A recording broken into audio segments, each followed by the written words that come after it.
Hello and welcome to a Star Citizen news video. In this video, I'll be covering what was discussed on Star Citizen Live, which happens every Friday. And they discussed a whole bunch of features that are slated for Alpha 3.23. And I just have a list here that I'll be going over of what they've discussed. So they want to do economy and price changes. So they'll be changing prices of ships. Generally, you know, the intent is that they'll cost more, they'll be harder to get.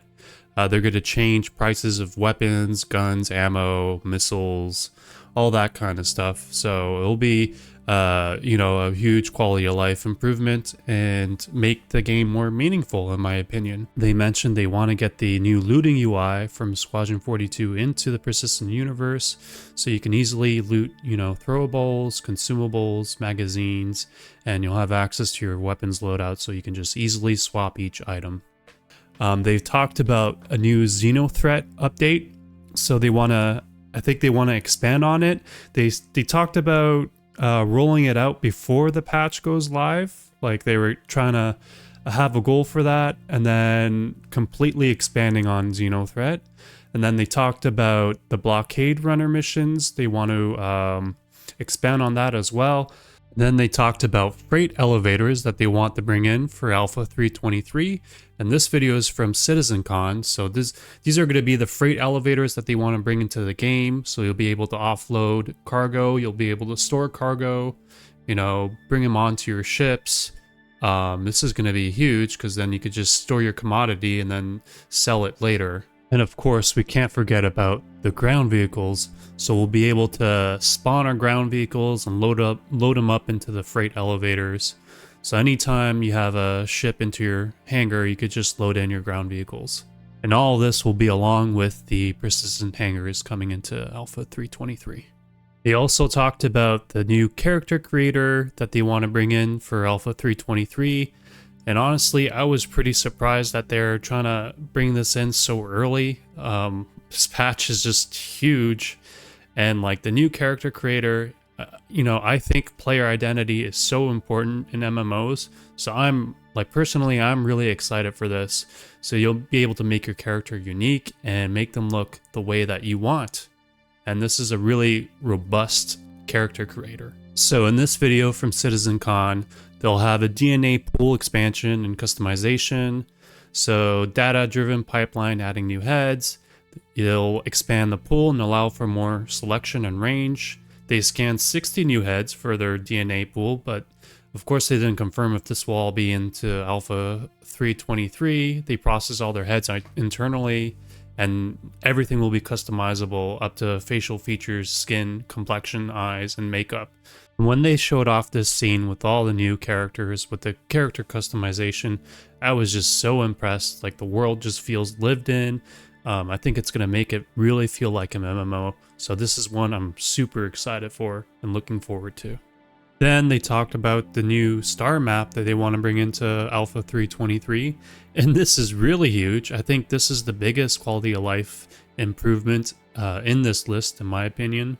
This is going to really help out, you know, replace the old star map, which is just really hard to navigate around. And this will be more robust and more, you know, streamlined. And along with the star map, they want to bring in the mini map and the Moby Glass. So with the mini map, you'll be able to traverse around landing zones. You'll be able to place your marker, set a waypoint, and it will give you a route where to go. So this is another quality of life improvement for FPS. Just traversing around and getting around will just be much easier and simple.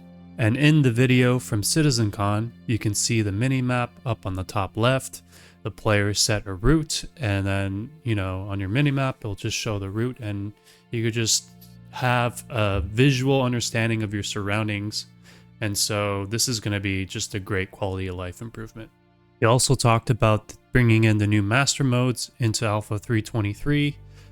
They mentioned that not all ships will be in master modes, so they're trying to do their best to get a chunk of them in game. But if the ship that you own isn't converted into master modes, then we will see it in the following patch. They also talked about visor and lens changes. They also talked about the gimbal changes. They talked about the new precision targeting modes. And in this video from CitizenCon, you can see them showcasing the precision targeting mode, and you'll be able to pinpoint and target turrets that you're shooting at. So it'll be another great quality of life improvement. Distribution centers is a feature or a place that they want to bring into Alpha 3.2.3. They're massive locations. They'll be planet-side. They have industrial sections. They have administrative areas. Inside, you'll be able to explore corporate office spaces and interact with administrative personnel.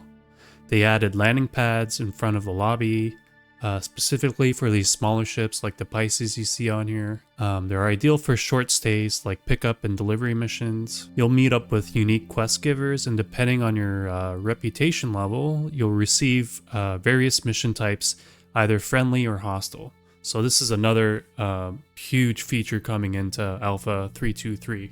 New crosshairs and scopes are coming into Alpha 3.2.3. So they're going to be more realistic. As you can see in the video, they just look far more superior, far better. Like I said, just more realistic and more immersive. They just look great. So this is going to be another great feature coming in. We're also getting a new EVA system, which will be replacing our current one. It's a lot more realistic, far superior. Traversing around space in EVA will be much easier and just better traversal all around. So this is going to be a great feature coming in. So guys, that was pretty much everything that was discussed in Star Citizen Live. And I just want to say that it's not 100% confirmed. Like, they have a no-go meeting, and some of these features might slip for the next following quarter patch. But overall, I'm really excited, and this year is looking great. So I can't wait. And again, thank you so much for watching, guys. I'll see you in the next one.